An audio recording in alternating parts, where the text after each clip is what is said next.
So as we know, Square Enix and PlayStation have a pretty exclusive relationship, to put it in no other words, because we've seen lots of deals come out, lots of games that have skipped out on the Xbox platform but have been timed exclusives for the PlayStation platform. And we've also seen games release on both the Nintendo Switch and on PlayStation, but for some weird reason, not release on Xbox. Has a lot of people asking questions why. Has a lot of people just annoyed about it, myself included. The fact that we are seeing these games not be console exclusives, they're just going out of their way to skip PlayStation. Very, very annoying. And one of the biggest games here that is a complete console exclusive to PlayStation is going to be Final Fantasy 16. And honestly, the game looks absolutely incredible. I think it's going to do very well and really get people to go out and buy a PS5 just to play it based off of the showcases that we have seen so far. Now, all of this to say, we know what the Xbox Activision Blizzard acquisition with the CMA, with the EU and the FTC, one of the things that has been argued is anti-competitiveness. How is this deal going to affect the competition?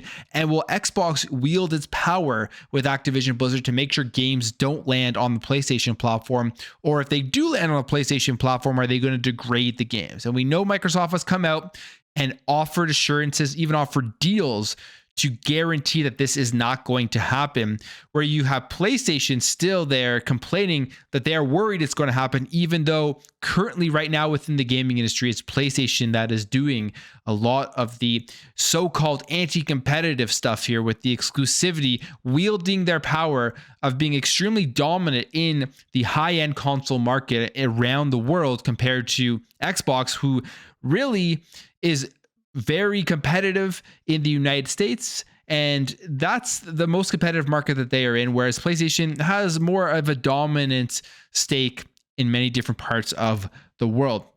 Now, when it comes to Final Fantasy 16, this is an article here from Games Radar Plus, and the question here was asked, should Xbox players expect Final Fantasy 16? Here's what it says. Xbox. No player shouldn't expect Final Fantasy 16 to be on any Xbox Series X, S, or Xbox One.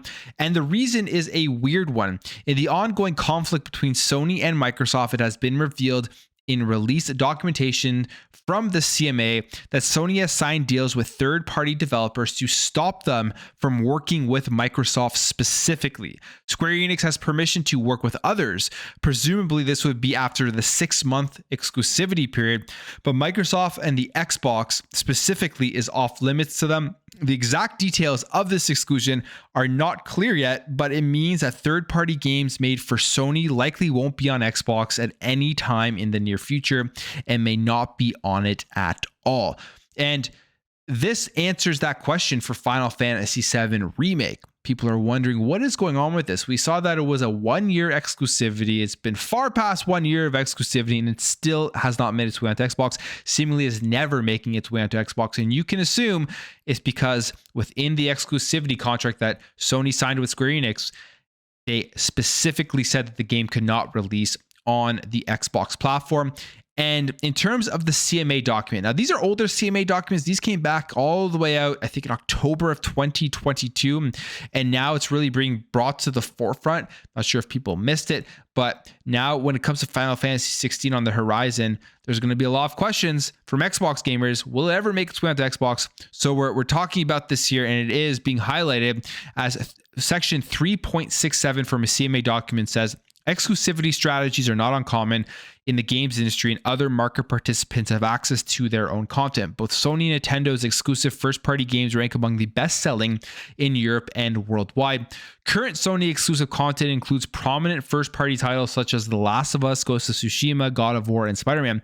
In addition to having outright exclusive content, Sony has also entered into arrangements with third-party publishers which require the exclusion of Xbox from the set of platforms these publishers can distribute their games on. Some prominent examples of these agreements include Final Fantasy VII Remake, Bloodborne, the upcoming Final Fantasy 16, and the recently announced Silent Hill 2 Remastered. Nintendo's exclusive content includes well-established, globally famous, and iconic franchises such as Super Mario, Zelda, Xenoblade, Pokemon, and Animal Crossing. So it's right there, clear as day, that Sony has signed deals with these publishers to make sure that these games that are going to be exclusive to the PlayStation platform from third parties will not be ending up on Xbox. And why is this a big deal?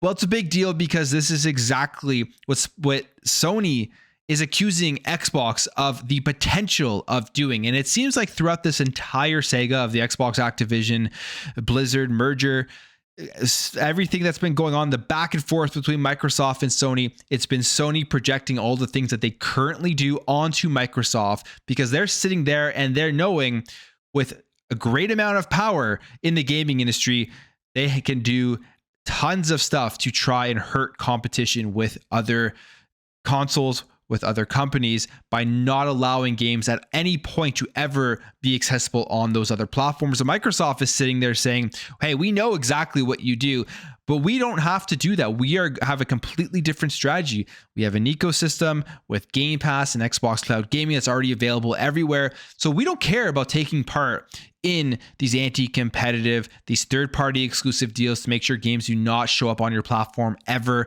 at any point.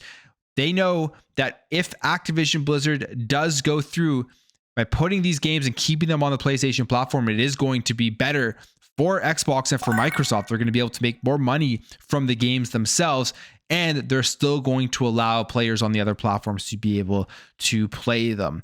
So very interesting stuff here with this information that now has been really brought to the forefront. So I guess when it comes to Final Fantasy, never expected on an Xbox console. And it's another reason as well as to, if you're just a gamer, you kind of want to see this deal go through.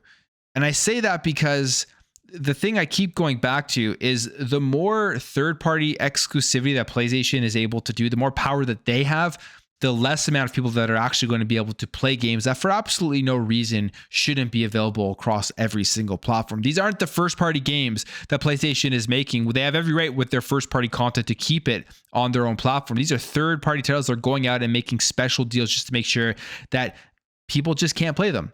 It doesn't make PlayStation any more special or anything by getting that game console exclusive. They're just sitting there saying, we don't want people on the Xbox platform to ever be able to play these games because we want to make sure that if they have to go out, it's the game that they want to play, they have to go out and buy a PlayStation 5 because that's their current strategy right now when it comes to PlayStation, which it's doing well. I mean, they're selling a ton of PS5s, but they're going to have to evolve at some point. And they know when this deal, or if this deal does go through, I mean, tomorrow is going to be a massive day where the CMA is going to be making their decision.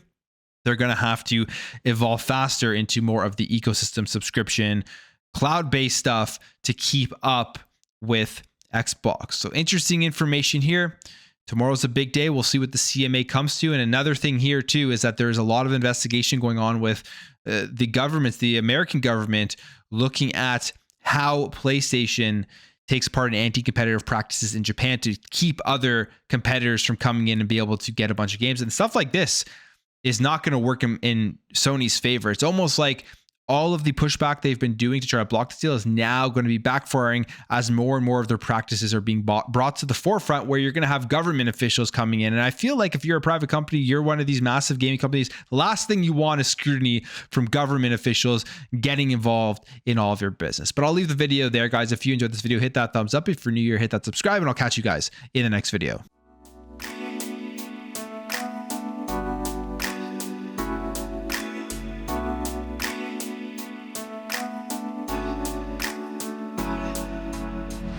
Thank you.